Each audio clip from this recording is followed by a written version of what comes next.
میں نے جب مجھے گولیاں لگی میں نے تب چیف جسٹس صاحب کو پہلے مخاطب ہوا. میں نے کہا دیکھیں جنہوں نے مجھے یہ قتل کرنے کی کوشش کیا وہ سارے اقتدار میں بیٹھے ہوئے ہیں.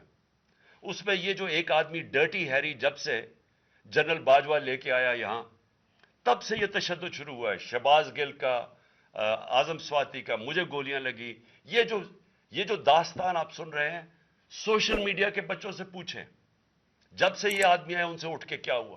ان کو کم بند کمروں میں کپڑے اتارے گئے, ذلیل کیا گیا. ایک ماں باپ نے مجھے کال کی, انہوں نے کہا ابھی تک ان کا بیٹا نارمل نہیں ہوا. اس سے اوپر اتنا تشدد کیا کہ وہ ابھی تک نارمل نہیں ہوا. اور میں ان کو کہا جس طرح اس کو جاوید کو کہا میں نے سامنے آؤ, سب ڈرتے ہیں, نامعلوم افراد سے سب ڈرتے ہیں اور کوئی کسی قسم کی پروٹیکشن کسی کو نہیں ہے کیونکہ یہ قانون کے اوپر ہے, یہ جو مرضی کر لیں, کوئی ان کو بچانے والا نہیں ہے. کوئی جاوید جیسے انسانوں کو جب یہ کرتے ہیں اس کو پھر دھمکیاں دی گئی کہ تم نے یہ بتانا کسی کو نہیں ہے, تو ہم یہ کر دیں گے, ہم تمہیں یہ مروا دیں گے. تو یہ اس ملک کی ہمارے پاس تو ایک ہی راستہ ہے اور مجھے پتا ہے کہ عدلیہ کے اوپر پورا اٹیک ہے یہ مافیا کا.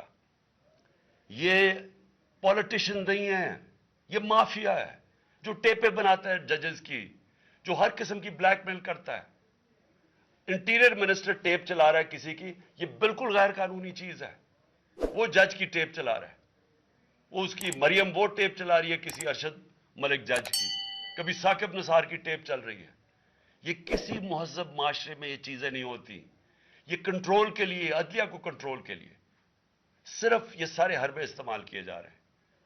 میں آج اس پلیٹ فارم سے اپنے چیف جسٹس اور اپنی ہائر جوڈیشری کو امید تو صرف آپ سے رہ گئی ہے.